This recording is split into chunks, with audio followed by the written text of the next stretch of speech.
अभी तक हम लोगों ने यूरोपीय कंपनी के आगमन की बात कर रहे थे हम लोग, और अभी तक हम लोगों ने पुर्तगीजों को, फ्रांसीसियों को, डच को, डेनिस को, इन सब का आगमन देख लिया था। फिर हमने ब्रिटिशर्स का भी आगमन देखा कि ब्रिटिशर्स किस तरह से भारत आए, और फिर 1611 में मछलीपट्टनम में उन्होंने अपनी पहली कोठी खोली। फिर 1613 में अपनी जो पहली अस्थाई फैक्ट्री थी वह सूरत में खोला। फिर 1615 में जो है थॉमस रो जेम्स प्रथम के दरबार में आता है, सॉरी जेम्स प्रथम के दूत के रूप में जहांगीर के दरबार में आता है, और भारत के सभी हिस्सों में व्यापार करने का जो है अनुमति प्राप्त कर लेता है। उसके बाद हम लोग फिर देखते हैं कि अंग्रेज जो है 1632 ईस्वी में जो गोलकुंडा का शासक होता है, तो उस गोलकुंडा के शासक से सुनहरा फरमान प्राप्त कर लेता है। क्या करता है? सुनहरा फरमान प्राप्त कर लेता है, और इस सुनहरे फरमान प्राप्त करके व्यापारिक सुविधाएं प्राप्त करता है। इसका मतलब क्या हुआ? व्यापारिक सुविधाएं जो है वह प्राप्त कर लेता है गोलकुंडा के शासक से। उसके बाद हम लोग देखते हैं कि 1633 ईस्वी में अंग्रेज जो है वह पूर्वी भारत में अपना पहला कारखाना कहाँ खोलता है? तो उड़ीसा के बालासोर में। उड़ीसा के बालासोर में जो है वह अपना पहला कारखाना खोलता है। यह होता है पूर्वी भारत का पहला कारखाना। यह क्या होता है? पूर्वी भारत का पहला कारखाना। यहाँ यह बात ध्यान रखना है कि अगर सवाल पूछा जाए कि पूर्वी तट का पहला कारखाना कौन सा है, पूर्वी तट का पहला कारखाना, तो यह हो जाएगा आपका मसूलीपट्टनम। और अगर पूछा जाए कि पूर्वी भारत का पहला कारखाना कौन सा है, तो यह हो जाएगा बालासोर। यहाँ पर यह बात ध्यान रखना है, इसको मिक्स नहीं करना है। अगर पूर्वी भारत पूछा जाएगा तो बालासोर कहेंगे, और अगर पूर्वी तट पूछा जाएगा तो हमारा जवाब होगा मछलीपट्टनम या मसूलीपट्टनम, जो भी हो। उसके बाद फिर हम लोग देखते हैं कि 1639 ईस्वी में जो है फ्रांसिस डे नामक अंग्रेज जो है वह चंद्रगिरी के शासक से मद्रास को प्राप्त कर लेता है, और वहां पर सेंट जॉर्ज फोर्ट बनाता है, फोर्ट सेंट जॉर्ज बनाता है। और यह जो मद्रास शहर का संस्थापक कहलाता है, तो वह कौन कहलाता है? फ्रांसिस डे कहलाता है। फ्रांसिस डे कौन था? एक अंग्रेज अधिकारी था। उसने चंद्रगिरी के शासक से मद्रास को प्राप्त किया, मद्रास की स्थापना की, और वहां पर फोर्ट सेंट जॉर्ज बनाया। उसके बाद हम लोगों ने देख लिया कि 1651 ईस्वी में ब्रिजमैन के अधीन में बंगाल में जो है हुगली में पहला ब्रिटिश फैक्ट्री खोला गया, और यहाँ पर शाह सूजा से 3000 वार्षिक के बदले में व्यापारिक सुविधा जो है अंग्रेज प्राप्त किया। शाह सूजा कौन था? तो शाह सूजा औरंगजेब का भाई था, और वह उस समय बंगाल का नवाब था शाह सूजा। तो उसने शाह सूजा को 3000 रुपए वार्षिक कर के बदले में अंग्रेजों ने बहुत सारी व्यापारिक सुविधाएं प्राप्त कर ली। उसके बाद हम लोगों ने देखा कि बंगाल का जो प्रथम ब्रिटिश गवर्नर था वह कौन था? तो वह था विलियम हेजेज। प्रथम ब्रिटिश गवर्नर कौन था? तो विलियम हेजेज।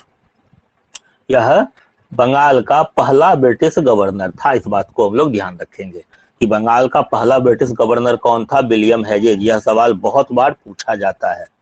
यूपीपीएससी का तो खास करके यह एकदम पेट सवाल है, और यह बार बार पूछा जाता है। यूपीपीएससी इस सवाल को बार बार पूछता है, तो इस सवाल को ध्यान रखेंगे कि बंगाल का जो पहला ब्रिटिश गवर्नर था वह कौन था? तो वह था विलियम हेजेज। अब इसके आगे हम लोगों को देखना था, तो अब इसके आगे देखने से पहले हम लोगों को कुछ चीजें और समझनी है इसकी पृष्ठभूमि।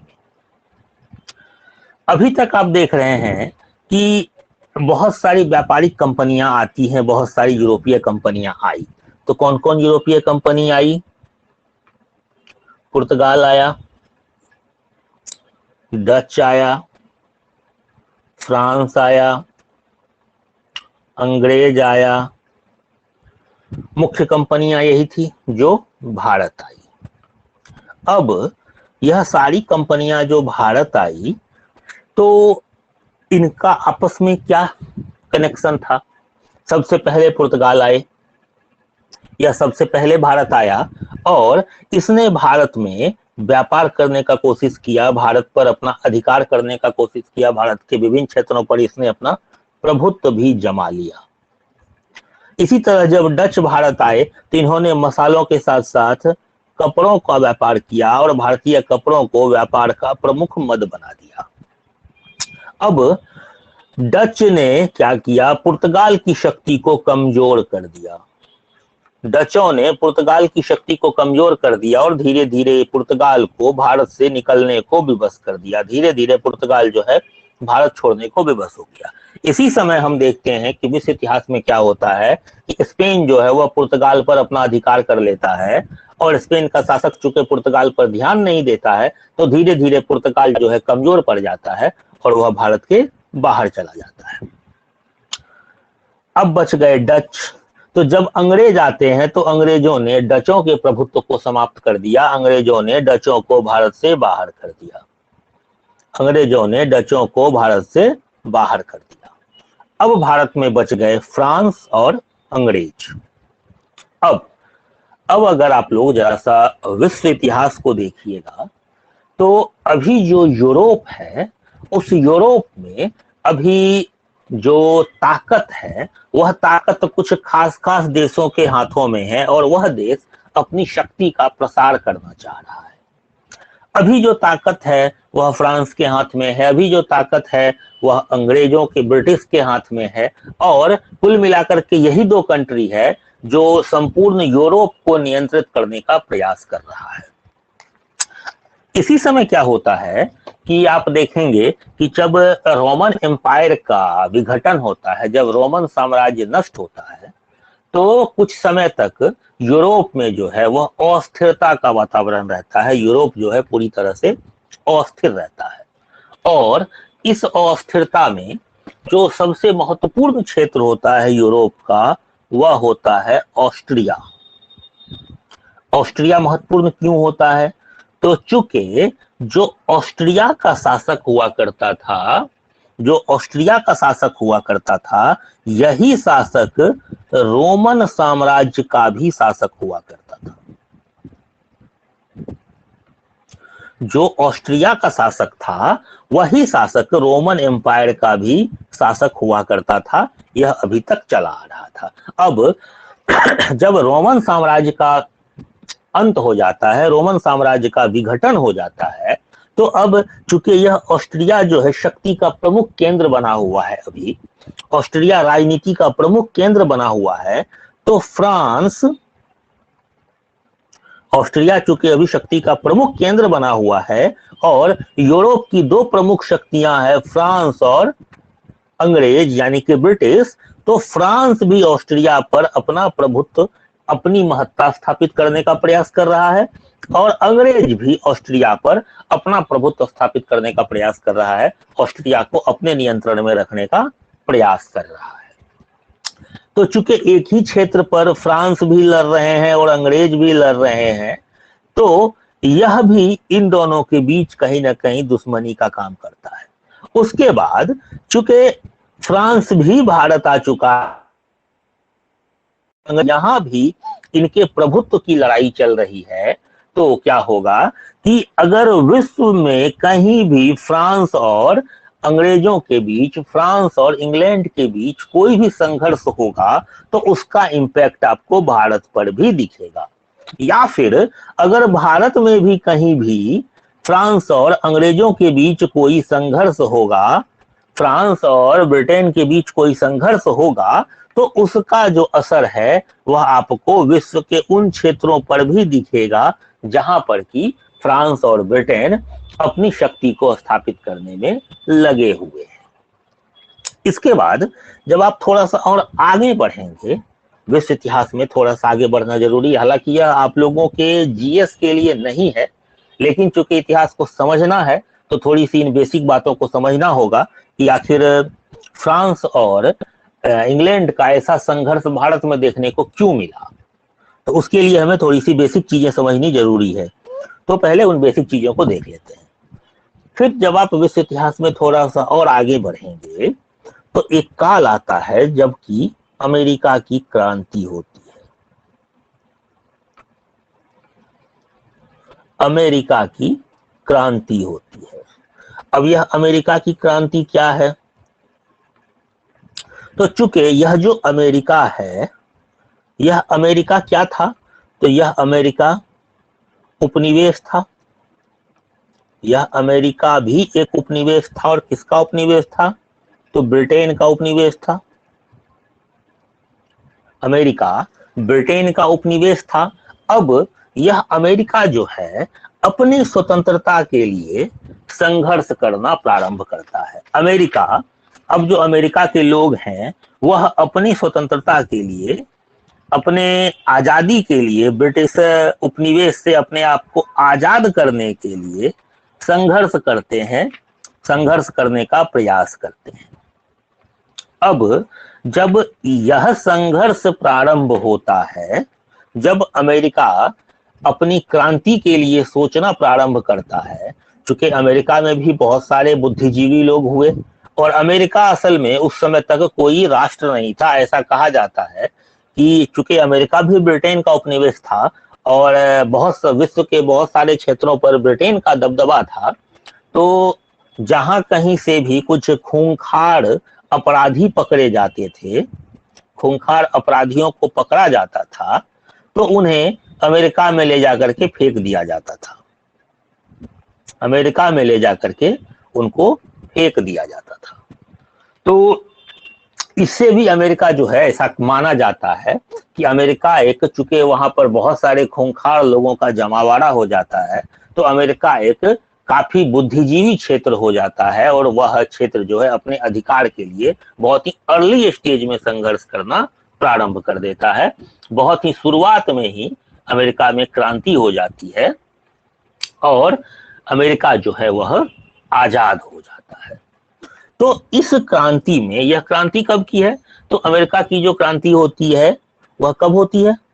तो वह 1765 ईस्वी से लेकर के, सॉरी 1765 से लेकर के 83 तक संघर्ष चलता रहता है। इसमें बीच बीच में कुछ और युद्ध भी आते हैं, कुछ और युद्ध भी आते हैं, लेकिन आप बेसिकली ये समझिए कि 1765 से 1783 तक अमेरिका की क्रांति या अमेरिका का संघर्ष चलता रहता है। किससे चलता है? तो ब्रिटेन से चल रहा होता है।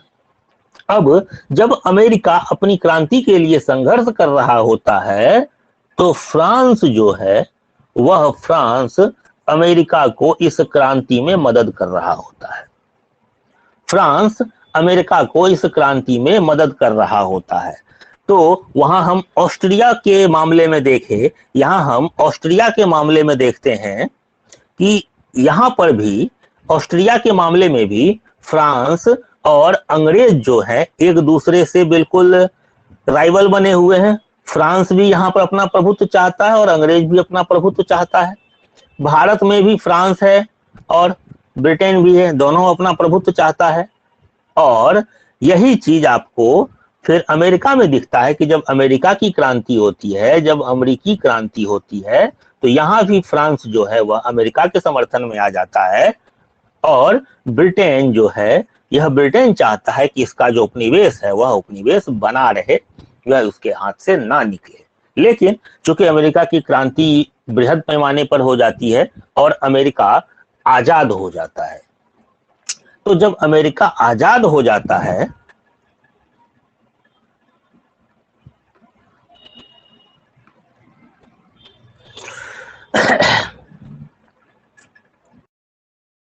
तक अपना गृह युद्ध भी होता है। तो हम लोग उन सारे चीजों को देखते हुए बात कर रहे हैं। आपको मैंने सिर्फ समझाने के लिए बताया कि किस तरह से फ्रांस और इंग्लैंड का, फ्रांस और ब्रिटेन का झगड़ा है, वह झगड़ा किस तरह से वैश्विक परिदृश्य में दिख रहा है और किस तरह से उसका इंपैक्ट आपको भारत में दिखेगा। भारत में अगर इंग्लैंड और फ्रांस का इतना बड़ा झगड़ा होता है, दोनों अपने अधिकार के लिए लड़ रहे हैं, तो क्या उसका कारण सिर्फ भारत था? तो नहीं, इसका कारण जो है वह विश्व इतिहास में भी छुपा हुआ है। अगर विश्व के किसी भी क्षेत्र में फ्रांस और ब्रिटेन के बीच संघर्ष होगा तो उसका असर आपको भारत में भी दिखेगा, और अगर भारत में किसी क्षेत्र में फ्रांस और ब्रिटेन के बीच संघर्ष होगा तो इसका असर आपको विश्व के अन्य उन हिस्सों में भी दिखेगा जहां पर कि फ्रांस और ब्रिटेन अपनी ताकत को स्थापित करने में लगे हुए हैं। तो यहां तक अब कोई दिक्कत नहीं होनी चाहिए। अब आप लोगों ने फ्रांस और ब्रिटेन के झगड़े को समझ लिया। अब कुछ महत्वपूर्ण ऑब्जेक्टिव जानकारी है जिसको आप लोग लिख लेंगे, क्योंकि यह अक्सर सवाल एग्जाम में पीटी में सीधे सीधे पूछ दिया जाता है। तो मुगल दरबार में जो सबसे पहला ब्रिटिश आया था उसका नाम क्या था? तो मुगल दरबार में जो सबसे पहला ब्रिटिश आया था अकबर के दरबार में, उसका नाम था जॉन मिल्डन हॉल। उसका नाम था जॉन मिल्डन हॉल। यह पहला ब्रिटिश यात्री था जो मुगल दरबार में आया था। यह आया था 1599 ईस्वी में अकबर के दरबार में। यह 1599 ईस्वी में अकबर के दरबार में आया था, इसको याद रखेंगे। उसके बाद जो जेम्स प्रथम का दूत था, जो ब्रिटेन का राजा था जेम्स प्रथम, उसका जो दूत बन के आया था वह कौन था? तो वह था कैप्टन हॉकिंस। यह जानकारी सबको पता होगी। यह कौन था? तो यह था कैप्टन हॉकिंस। उसके बाद आप लोग जो सलीम अनारकली की कहानी सुनते हैं, जिस पर की इतनी सारी मूवी बन गई, मुगले आजम मूवी जो है वो सुपर डुपर हिट रही थी, तो इस अनारकली की जो चर्चा करता है सबसे पहले, तो इस अनारकली की चर्चा करने वाला जो ब्रिटिश होता है उसका नाम होता है विलियम फिंच। यही विलियम फिंच सबसे पहले अनारकली की चर्चा करता है, अनारकली की कथा का उल्लेख करता है। अनारकली ऐतिहासिक व्यक्ति थी, ऐतिहासिक महिला थी, ऐतिहासिक किरदार था या नहीं, इस बात पर ज्यादा नॉलेज नहीं है किसी को, इतिहासकारों में इस बात के लिए ज्यादा ज्ञान नहीं है। यह एक दंत कथा के रूप में विलियम फिंच ने अनारकली की चर्चा की थी। जैसे जब आप पद्मावती की चर्चा सुनते हैं तो पद्मावती का जो किरदार है वह सच में ऐतिहासिक है या नहीं है, इस बात पर डिबेट है। चूंकि पद्मावती की चर्चा सबसे पहले मलिक मोहम्मद जायसी ने अपनी पुस्तक में की थी, और उसके बाद के दिनों में पद्मावती की चर्चा देखने को मिलती है, सुनने को मिलती है, लेकिन वह भी सिर्फ कथाओं के आधार पर सुनने को मिलती है। ऐसा कोई ऐतिहासिक किरदार देखने को नहीं मिलता है, अभी तक उसका कोई सबूत नहीं मिला है। तो ठीक उसी तरह से अनारकली की जो दंत कथा थी उसकी चर्चा सबसे पहले किस ब्रिटिश ने की थी? तो वह था विलियम फिंच ने। उसके बाद सूरत के बंदरगाह को जीतने वाला जो व्यक्ति था वह था कैप्टन वेस्ट। जो सूरत के बंदरगाह को जीतने वाला व्यक्ति था वह था कैप्टन वेस्ट। इसने सूरत के बंदरगाह को जीत लिया था। उसके बाद सूरत में जो व्यापारिक कोठी की स्थापना होती है, जो सूरत में व्यापारिक कोठी की स्थापना होती है, तो वह स्थापना करने वाला व्यक्ति था थॉमस एडवर्थ। थॉमस एडवर्थ ने सूरत में व्यापारिक कोठी की स्थापना की। थॉमस एडवर्थ ने सूरत में व्यापारिक कोठी की स्थापना की। उसके बाद जो गेराल्ड अंगियार साहब थे, जो गेराल्ड अंगियार थे, इन्होंने बंबई की स्थापना की थी। बंबई का संस्थापक गेराल्ड अंगियार को माना जाता है। बंबई का संस्थापक गेराल्ड अंगियार को माना जाता है। उसके बाद यह जो चार्ल्स आयर हुए,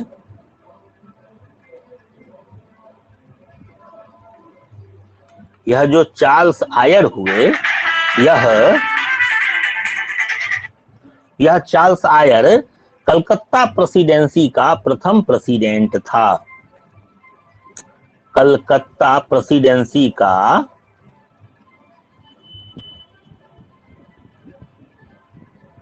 प्रथम प्रेसिडेंट था। यह चार्ल्स अंगियार कलकत्ता प्रेसिडेंसी का प्रथम प्रेसिडेंट था। तो यह कुछ महत्वपूर्ण जानकारी थी, कुछ ऑब्जेक्टिव जानकारी थी, जहां से अक्सर सवाल पूछ लिया जाता है। यहाँ से कभी कभी सवाल, हालांकि भी इसमें से 2-3 सवाल बीपीएससी भी अक्सर पूछता रहता है और बाकी स्टेट पीसीएस में भी यहाँ से सीधा सीधा सवाल रहता है। तो यह कुछ महत्वपूर्ण अंग्रेज यात्री व अधिकारी थे, तो इसके बारे में आप लोग अच्छे से लिख के रख लीजिएगा, इसको देखते रहिएगा, यहाँ से सवाल रहता है।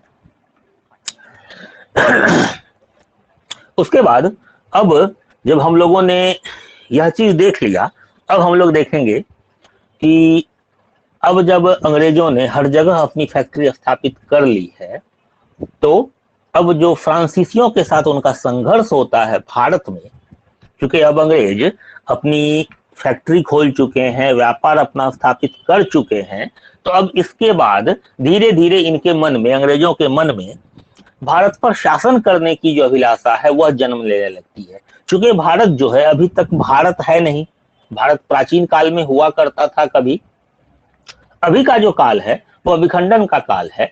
अभी के काल में जब आप 1707 के बाद भारत को देखेंगे, जब आप 1707 के बाद भारत को देखेंगे तो भारत को आप कुछ ऐसा पाएंगे, भारत को आप कुछ ऐसा पाएंगे। जब आप 1707 के बाद भारत को देखेंगे, मान लीजिए भारत को हम 1750 ईस्वी में देखते हैं, तो अब भारत को कुछ ऐसा पाएंगे। कैसा पाएंगे?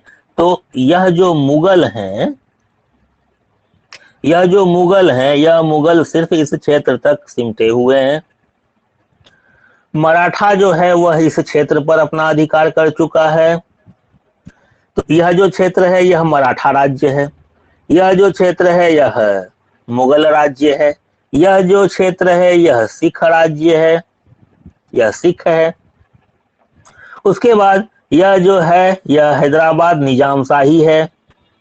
तो इस तरह से आप देखेंगे अभी बंगाल अपने आप को अलग कर चुका है, हैदराबाद निजामशाही अपने आप को अलग कर चुका है। यह जो रीजन आपका है, यह रीजन आपका कर्नाटिक रीजन कहलाता है। यह जो नीचे वाला आप रीजन देख रहे हैं, कमोबेश आज का तमिलनाडु और थोड़ा सा आंध्रा का क्षेत्र मिला करके यह पूरा कर्नाटिक रीजन कहलाता था। कर्नाटिक का मतलब, या फिर जब हम लोग बात करेंगे एंग्लो कर्नाटक वार, तो उसके लिए आप आज का जो कर्नाटक है उसको नहीं सोचेंगे। यह जो आप नीचे में कर्नाटिक का प्लेस देख रहे हैं, जिसमें कि आज के दिनों का तमिलनाडु और कुछ आंध्रा का क्षेत्र आता है, तो यह पूरा का पूरा रीजन कर्नाटिक रीजन कहलाता था।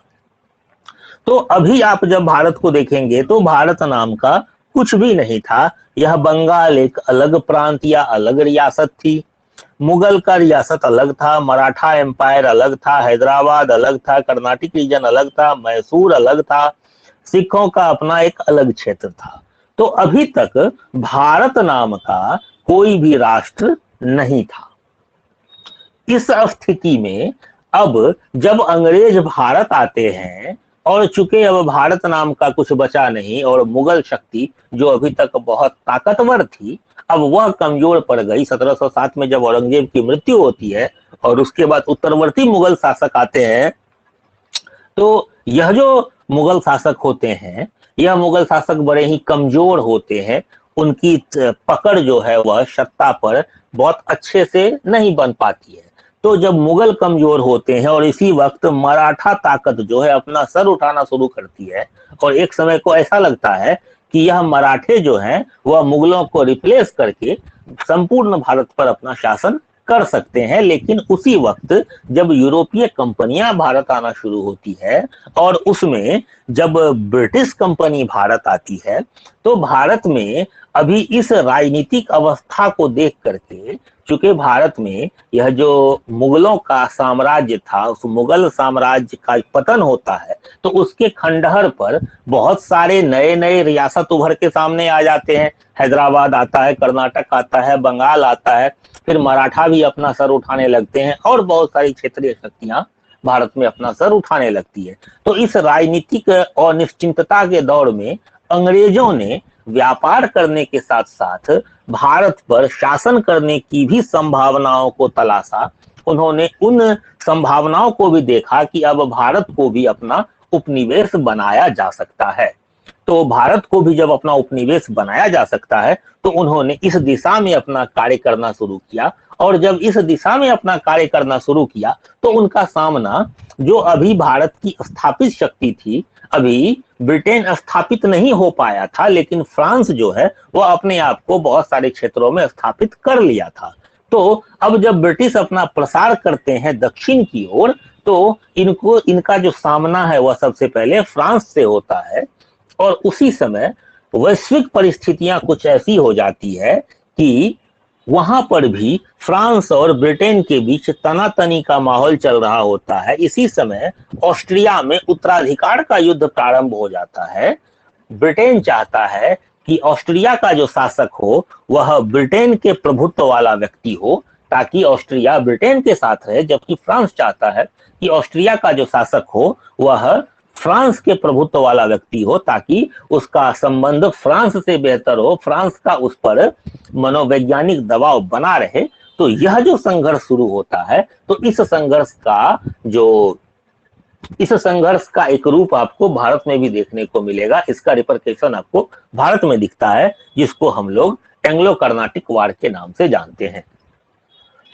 तो इस प्रकार ब्रिटिशर्स ने भारत की इस राजनीतिक अस्थिरता का फायदा उठा करके यहाँ पर शासन करने की संभावनाओं को तलाशा और 100 वर्षों के अंदर ही अपने आप को भारत की शक्ति बना करके स्थापित कर लिया और भारत पर शासन करना प्रारंभ कर दिया।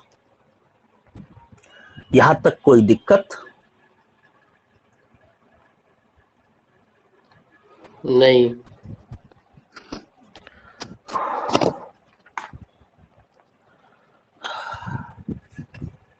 यहां तक में कोई समस्या नहीं है?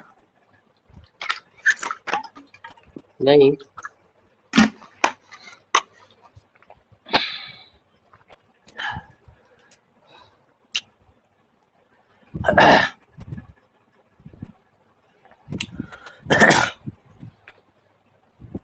अब देखिए,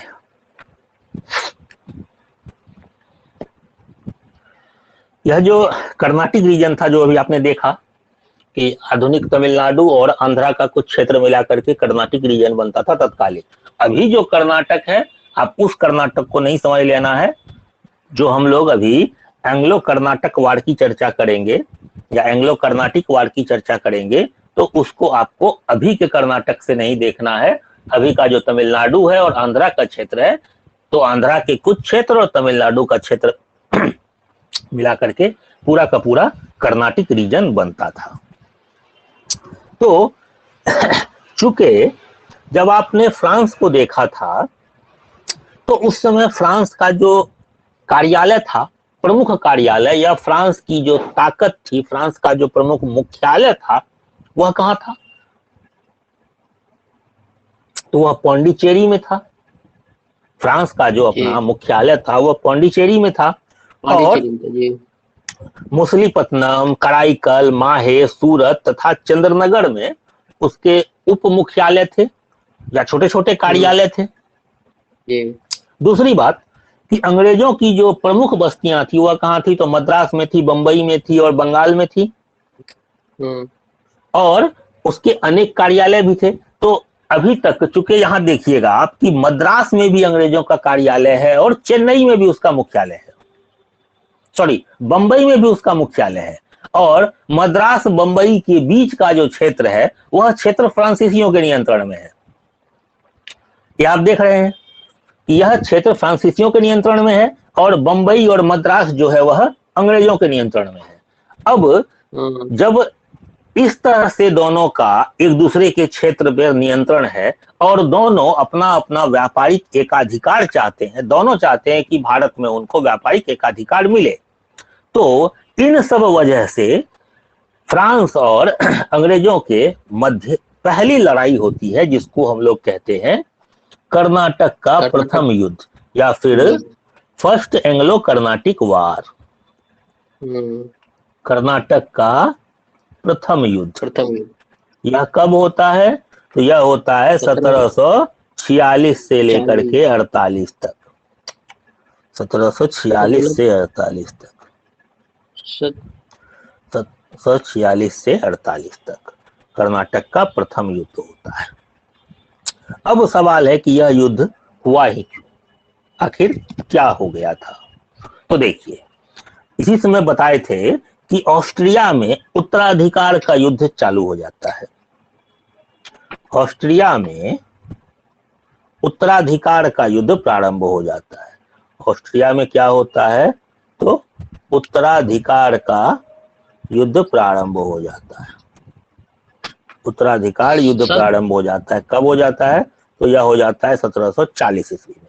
क्या बोल रहे हैं? हम ये बोले थे कर्नाटक का प्रथम युद्ध जो है हम्म। 48 हुई थी ना। हाँ कर्नाटक का युद्ध है उसका ड्यूरेशन कार्यकाल हाँ जो है हाँ। 1740 से 48 है ना। कर्नाटक का प्रथम युद्ध 1746 से 48 ईस्वी, जो बता रहे हैं बिल्कुल सही बता रहे हैं। और स्पेक्ट्रम में तो सारे 1740 से 48 पड़े हैं। स्पेक्ट्रम जो लिखा गया है वह यूरोपीय कालखंड पर लिखा गया। राजीव वहीड ने यूरोपीय कालखंड पर स्पेक्ट्रम को लिखा है। बिपिन चंद्रा ने जो अपना मॉडर्न हिस्ट्री लिखा है वो भारतीय कालखंड पर लिखा है। तो दोनों के डेट में थोड़ा सा आपको हेरफेर दिखेगा, अंतर दिखेगा। एनसीईआरटी सबसे ज्यादा मानक पुस्तक है। एनसीईआरटी कहती है कि 46 से 48 हुआ है। 2 साल भारत में संघर्ष चला है। तो हम भारत के परिप्रेक्ष्य में देख रहे हैं, वैश्विक स्थिति में नहीं देख रहे हैं, क्योंकि ऑस्ट्रिया के उत्तराधिकार का युद्ध 1740 में प्रारंभ हो जाता है। तो हाँ स्पेक्ट्रम हाँ। ने 1740 से ही इस युद्ध को काउंट कर लिया है। राजीव वहीड ने अच्छा। यूरोपीय जो हाँ। झगड़ा शुरू हुआ उसके आधार पर, वैश्विक जो तिथि थी उसके आधार पर तिथि को लिया है। इसलिए अगर आप लोगों को इसीलिए तिथि कल में का कोई क्वेश्चन। कंफ्यूजन हो, हाँ, इसीलिए कल का जो हम सेट मारे हैं तो वहां पे मेरा यही क्वेश्चन था, गलत हुआ है। हम मारे तो वहां से तिथि में 1740 कंफ्यूजन नहीं 48। रखना है। तिथि जो ये बात बता तो रहे पढ़े ही हैं नहीं थे। वह फाइनल बता रहे हैं, इसी को मानना है और बिल्कुल सही बता रहे हैं। ठीक। जो भी एग्जाम होगा, आईएएस तो यहाँ से सीधा सीधा सवाल पूछता नहीं, ईसवी तो आईएएस कभी पूछता नहीं है। तो पीसीएस का जो हाँ भी हाँ। एग्जाम होगा उसमें अगर ईसवी पूछेगा तो ईसवी आपका 1746 से 48 है। इसमें ठीक। और कहीं कुछ नहीं सोचना है। ठीक। तो ऑस्ट्रिया में क्या होता है कि उत्तराधिकार का युद्ध प्रारंभ हो जाता है। और कब होता है, तो 1740 ईस्वी में। अब यह 40। उत्तराधिकार का युद्ध क्या होता है, तो ब्रिटेन और फ्रांस दोनों चाहता है कि ऑस्ट्रिया पर उसका अधिकार हो जाए। तो जब दोनों चाह रहा है, और ऑस्ट्रिया बताए थे कि चूंकि शक्ति का बड़ा ही महत्वपूर्ण केंद्र हुआ करता था, जब हॉली रोमन एम्पायर हुआ करता था, तो जो ऑस्ट्रिया का शासक होता था वही उस हॉली रोमन एम्पायर का भी शासक होता था। और जब उस रोमन एम्पायर का विघटन हो जाता है तब भी ऑस्ट्रिया चूंकि ताकत का केंद्र बना रहता है, तो संपूर्ण यूरोपीय राष्ट्र चाहता है कि ऑस्ट्रिया पर उसका अधिकार हो, ऑस्ट्रिया उसके प्रभाव क्षेत्र में रहे। तो अभी यूरोप में जो बाकी देश थे उनकी स्थितियां बहुत ज्यादा अच्छी नहीं थी। यूरोप के 2 प्रमुख राइवल उठ करके आ रहे थे, तो एक था फ्रांस, दूसरा ब्रिटेन।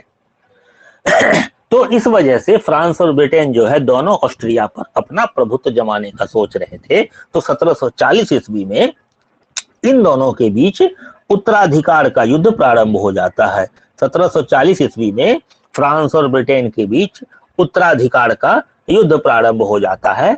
और उसी युद्ध का जो विस्तार है, इसी युद्ध का विस्तार 1746 ईस्वी में आपको भारत में देखने को मिलता है, जब भारत में युद्ध प्रारंभ हो जाता है फ्रांस और ब्रिटेन के बीच।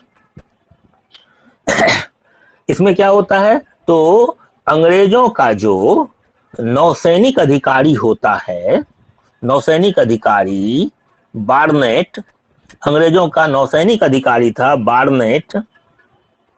इसने क्या किया, फ्रांस के कुछ जहाजों को पकड़ लिया। इसने कुछ फ्रांसीसी जहाज पकड़ लिया।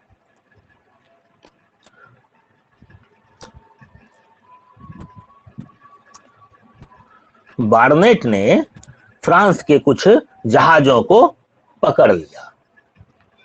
और जब इन जहाजों को पकड़ लिया तो उसके बाद यह बात फ्रांस को नागवार गुजरी। और इसी समय जो फ्रांस का गवर्नर था भारत में, जो फ्रांस का गवर्नर था भारत में, वह था डुप्ले। और यह जो डुप्ले था यह बड़ा ही महत्वाकांक्षी व्यक्ति था। डुप्ले चाहता था कि संपूर्ण भारत पर फ्रांस का नियंत्रण हो।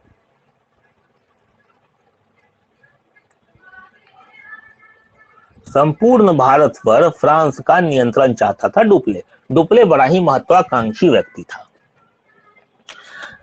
तो डुप्ले ने जब इस तरह की चीजें प्रारंभ हुई, अब ऑस्ट्रिया में उत्तराधिकार का युद्ध प्रारंभ हो गया 40 में, और बार्नेट जो है वह फ्रांस के कुछ नौसैनिक जहाजों को पकड़ लेता है। बार्नेट जो है फ्रांस के कुछ जहाजों को पकड़ करके अपने पास रख लेता है, उसको गिरफ्तार कर लेता है। तो जो फ्रांसीसी गवर्नर था डुप्ले, वह डुप्ले चूंकि फ्रांस का अधिकार मॉरिशस में भी होता है, तो उसने जो मॉरिशस में फ्रांसीसी गवर्नर था ला ब्रूडोने, उस ला ब्रूडोने से सहायता मांगी। ला ब्रूडोने जो है वह तकरीबन 3000 सैनिक लेकर के यह जो फ्रांसीसी गवर्नर था ला ब्रूडोने, इस ला ब्रूडोने से डुप्ले ने सहायता मांगी और यह ला ब्रूडोने जो है 3000 सैनिक लेकर के कोरोमंडल तट पर पहुंच गया। कोरोमंडल तट आप लोगों को बताए हुए हैं, तो अब ये मत पूछिएगा यह कहाँ है। यह 3000 सैनिक के साथ कोरोमंडल तट पर पहुंचा और डुप्ले को इसने मदद की। और रास्ते में इसने क्या किया, तो अंग्रेजी नौसेना को हरा दिया। यह जो अंग्रेजी नौसेना थी, इस अंग्रेजी नौसेना को हरा दिया। अंग्रेजी नौसेना को हरा दिया और उसके बाद क्या करता है, यह मद्रास की ओर चलता है और मद्रास को भी इसने घेर लिया। मद्रास को भी घेर लिया और मद्रास में ब्रिटिशर्स से आत्मसमर्पण भी करवा लिया। और उस आत्मसमर्पण करने वालों में एक बड़ा ही महत्वपूर्ण ब्रिटिश अधिकारी था, वह था क्लाइव। जिस क्लाइव ने भारत में अंग्रेजों को स्थापित किया, इस क्लाइव का भी आत्मसमर्पण ला ब्रूडोने ने करवा लिया। कहां पर, मद्रास में, जब मद्रास को फ्रांसीसियों ने घेर लिया। और उसके बाद क्या किया कि ब्रूडोने चाहता था कि कुछ रकम फिरौती का लेकर के, कुछ फिरौती लेकर के, कुछ युद्ध हर जाने के रूप में लेकर के मद्रास जो है फिर से लौटा दिया जाए। लेकिन डुप्ले इस चीज को नहीं मान रहा था। डुप्ले चाहता था कि नहीं, मद्रास पर अब जब फ्रांसीसियों का अधिकार हो गया है तो अधिकार रहने दिया जाए। लेकिन यहां पर ला ब्रूडोने ने क्या किया, एक राशि लेकर के अंग्रेजों को मद्रास लौटा दिया। लेकिन डुप्ले इस चीज को 4000 पौंड लिया था। हाँ, लेकिन डुप्ले जो है वह इस चीज को स्वीकार नहीं किया, संधि को एक्सेप्ट नहीं किया और उसने फिर से मद्रास पर आक्रमण कर दिया और मद्रास को जीत लिया। लेकिन मद्रास को तो जीत लिया, लेकिन जो सेंट डेविड था, जो फोर्ट सेंट डेविड था, जो कि आपको पौंडीचेरी से केवल 18 मील दूर था, जो फोर्ट सेंट डेविड था जो पौंडीचेरी से मात्र 18 मील दूर था, उसको जीतने में डुप्ले असफल रहा। डुप्ले उसको जीतने में असफल रहा। और दूसरी तरफ चूंकि फ्रांसीसी इस तरफ से अंग्रेजों को घेर रहे थे, तो अंग्रेजों ने भी क्या किया कि अंग्रेजों ने पौंडीचेरी को जीतने का प्रयास किया। अंग्रेजों ने सोचा कि जब फ्रांसीसी मद्रास की ओर घुस रहे हैं तो हम जरा सा पौंडीचेरी को जीत लेते हैं, ताकि शक्ति बराबर हो जाएगी, हिसाब बराबर हो जाएगा। लेकिन ऐसा नहीं हो पाया और अंग्रेजों का यह प्रयास असफल रहा। उसके बाद इस तरह से जब फ्रांस और ब्रिटेन का झगड़ा चल रहा होता है, उसी समय क्या होता है कि यूरोप में ए ला सापेल की संधि हो जाती है। एला सापेल। एला सापेल की संधि हो जाती है। यह संधि होती है 1748 ईस्वी में। जी इस एला सापेल की संधि के साथ ही यह जो ऑस्ट्रिया के उत्तराधिकार का युद्ध चल रहा था, यह जो ऑस्ट्रिया के उत्तराधिकार का युद्ध चल रहा था, इस उत्तराधिकार के युद्ध की समाप्ति हो जाती है। तो जब यह एला सापेल का संधि होता है और इस एला सापेल की संधि के साथ ही ऑस्ट्रिया के उत्तराधिकार का युद्ध समाप्त हो जाता है, तो फिर भारत में भी इसका असर दिखता है और भारत में भी युद्ध समाप्त हो जाता है। युद्ध समाप्त हो जाता है और मद्रास जो है, मद्रास अंग्रेजों को पुनः प्राप्त हो जाता है। यह जो एला सापेला की संधि होती है 1948 में, तो इसके साथ ही यह जो मद्रास है, यह अंग्रेजों को पुनः मिल जाता है और युद्ध समाप्त हो जाता है। ठीक है जी। यहां तक कोई दिक्कत नहीं। चलिए आगे बढ़ते हैं। तो हम लोग देखेंगे द्वितीय कर्नाटक युद्ध।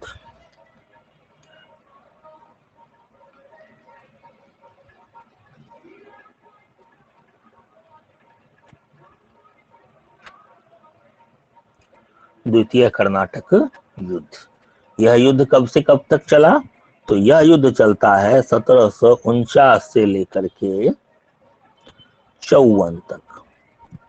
यहां भी अगर डेट में कोई भी कंफ्यूजन होगा तो इस डेट को निश्चित डेट मानेंगे। यह जो डेट है यह निश्चित डेट है, यहाँ पर कोई कंफ्यूजन नहीं रखना है। 1749 से 1754 यह जो डेट है यह द्वितीय कर्नाटक युद्ध का तिथि है, कालखंड है। ठीक है। अब द्वितीय कर्नाटक युद्ध होता क्यों है? तो देखिए, जब हम लोगों ने फर्स्ट कर्नाटक युद्ध देखा तो वहां देखा कि कुल मिलाकर के अगर आप ओवरऑल युद्ध को देखेंगे तो आप पाएंगे कि भारत में कम से कम फ्रांसीसी जो है वह ब्रिटिशर्स पर हावी रहा, फ्रांस जो है वह ब्रिटेन पर हावी रहा। तो जब हावी रहा और इसी समय जो फ्रांस का गवर्नर था बताए डुप्ले, यह जो डुप्ले था बड़ा ही महत्वाकांक्षी व्यक्ति था। डुप्ले का यही प्रयास था कि संपूर्ण भारत पर उसका अधिकार हो, फ्रांस का अधिकार हो। और पहले कर्नाटक युद्ध में जब इसने ब्रिटिशर्स को नाको चने चबवा दिया, ब्रिटेन को नाको चने चबा दिया, ब्रिटेन जो है वह बैकफुट पर आ गया, तो इसकी जो राजनीतिक महत्वाकांक्षा थी वह और ज्यादा भड़क गई। पहले कर्नाटक युद्ध ने इसकी राजनीतिक महत्वाकांक्षा की आग में घी डालने का काम किया, इसकी राजनीतिक महत्वाकांक्षा और ज्यादा भड़क गई और अब इसका प्रयास हुआ कि अब संपूर्ण भारत को अपने क्षेत्र में ले ही लेना चाहिए। तो इस वजह से यह जो है प्रयास करना शुरू किया और चूंकि ब्रिटिशर्स की जो प्रतिष्ठा थी उस प्रतिष्ठा पर भी कहीं ना कहीं आघात पहुंचा पहले कर्नाटक युद्ध से, तो उस आघात से निपटने के लिए, उस आघात से उबरने के लिए ब्रिटेन भी अपना प्रयास कर रहा था। तो इस वजह से द्वितीय कर्नाटक युद्ध होता। द्वितीय कर्नाटक युद्ध का कारण क्या था? तो कारण था कर्नाटक और हैदराबाद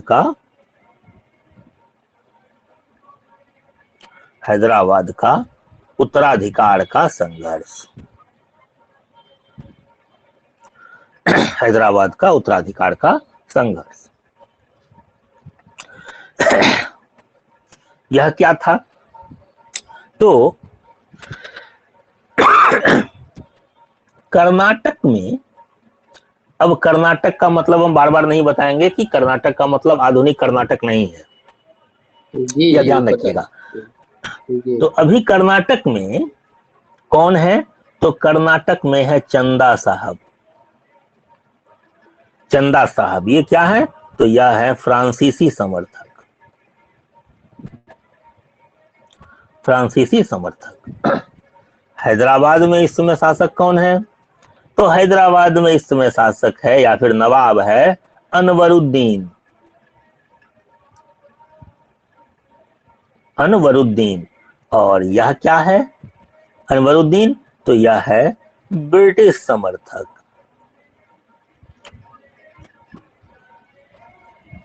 यह क्या है? तो ब्रिटिश समर्थक। अब समझिए कि कर्नाटक का जो शासक है वह फ्रांसीसी समर्थक, हैदराबाद का जो शासक है वह ब्रिटिश समर्थक। अब जब यहां पर उत्तराधिकार की बात आएगी, उत्तराधिकार की बात आएगी, सॉरी गड़बड़ हो गया, गड़बड़ हो गया। वही हमको लग रहा था कुछ तो हम गड़बड़ कर रहे हैं।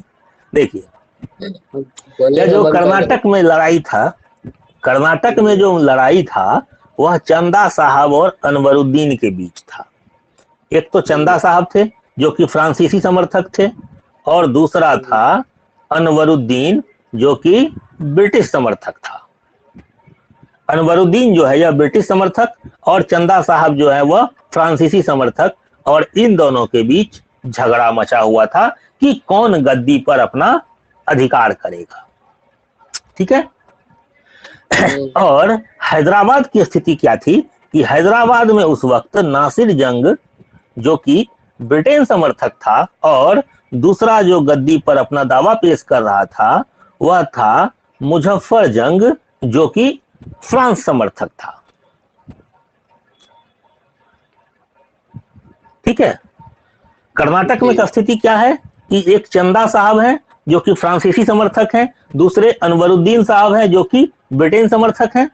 हैदराबाद की स्थिति क्या है कि नासिर जंग है जो कि ब्रिटेन समर्थक है, और मुजफ्फर जंग है जो कि फ्रांस के समर्थक हैं, फ्रांसीसी समर्थक हैं।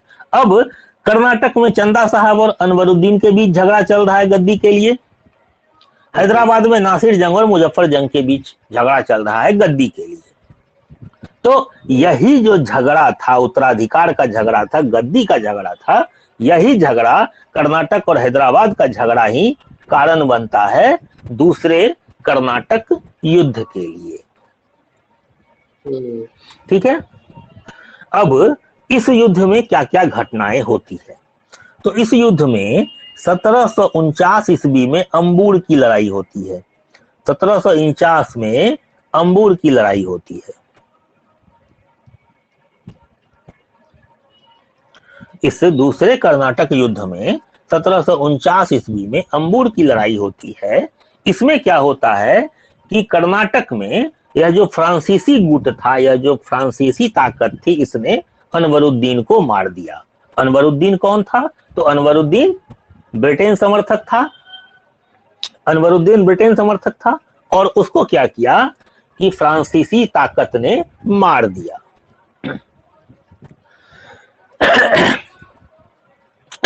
दूसरी तरफ हैदराबाद में क्या होता है कि नासिर जंग को गद्दी से हटा दिया गया। अब नासिर जंग कौन था, याद है?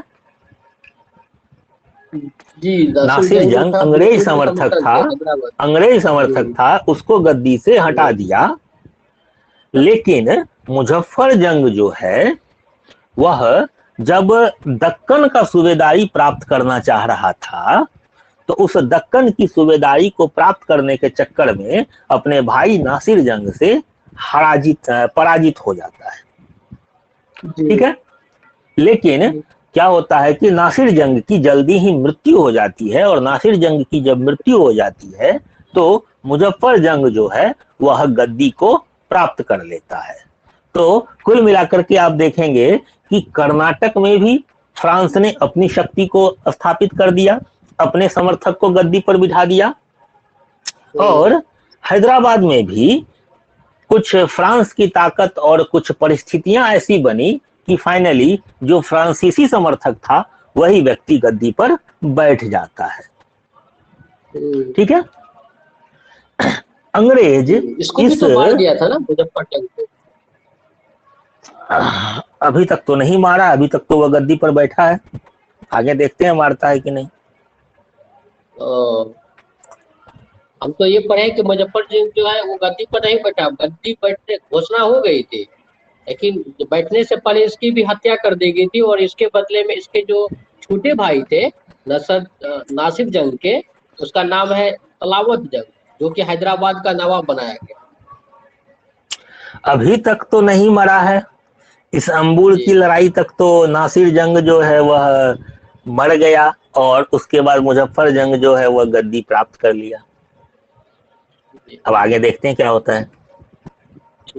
अब अंग्रेज इस पराजय को या फिर अंग्रेज इस आघात को सहन नहीं कर पाए, और सहन नहीं कर पाए तो अंग्रेजों में जो एक बड़ा ही महत्वाकांक्षी व्यक्ति था क्लाइव,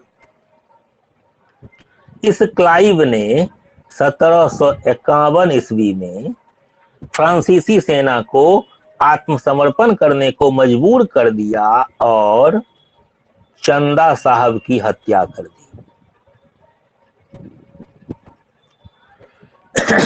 1751 ईस्वी में क्लाइव ने फ्रांसीसी सेना को आत्मसमर्पण करने को मजबूर कर दिया और चंदा साहब की हत्या कर दी।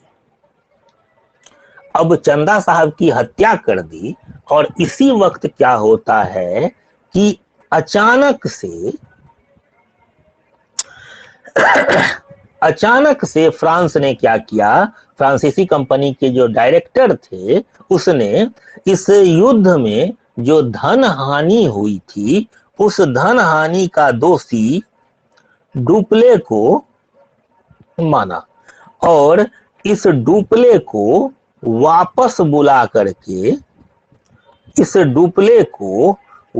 बुला लिया फ्रांस, और भारत भेज दिया गदहा को। इसको हम गदहा ही कहते हैं, इसका नाम था गोदहे। यह फ्रांसीसी गवर्नर बनाया गया। फ्रांस की यह बहुत बड़ी भूल साबित होती है कि फ्रांस ने घोड़े को वापस बुला करके गधे को भारत भेज दिया कि तुम जाओ और भारत में देखो और व्यापार करने का प्रयास करो। यह फ्रांस की अभूतपूर्व भूल साबित हुई कि उसने घोड़े को बुला करके गधे को भारत भेजा, और यह गोदहू, इसको कहीं कहीं गोदहू भी कहा जाता है, गोदहे भी लिखा जाता है, तो जहां जैसा मिलेगा देख लीजिएगा। तो यह भारत आता है, और 1755 ईस्वी में एक अस्थाई संधि हो जाती है दोनों कंपनियों के बीच, एक अस्थाई संधि होती है दोनों कंपनी के बीच, और उसी के साथ इस युद्ध का समापन मान लिया जाता है। ऐसा मान लिया जाता है कि यह युद्ध अब समाप्त हो गया। ठीक है, तो कौन संधि कहते यहाँ हैं? तो कोई है? यहाँ पे जो किया था 1755 में, जो इसको गोइधे जो अस्थाई आया था, संधि तो कहते हैं। वो अस्थाई संधि। इस संधि का कोई नाम नहीं है असल में, चूंकि 1754 में ही डुप्ले को वापस बुला लिया जाता है और गोदहू को वापस भारत भेजा जाता है, तो युद्ध तो इसी वक्त समाप्त हो चुका होता है, 54 में ही समाप्त हो चुका होता है, लेकिन आधिकारिक तौर पर नहीं होता है। तो 1755 में एक संधि के द्वारा इस युद्ध जो समाप्त हुआ रहता है उसको एक आधिकारिक वक्तव्य जारी कर दिया जाता है कि इस अस्थायी संधि के द्वारा हम युद्ध को समाप्त कर रहे हैं। हालांकि युद्ध समाप्त तभी हो जाता है जब डुप्ले वापस बुला लिया जाता है। ठीक है, यहाँ तक कोई दिक्कत नहीं?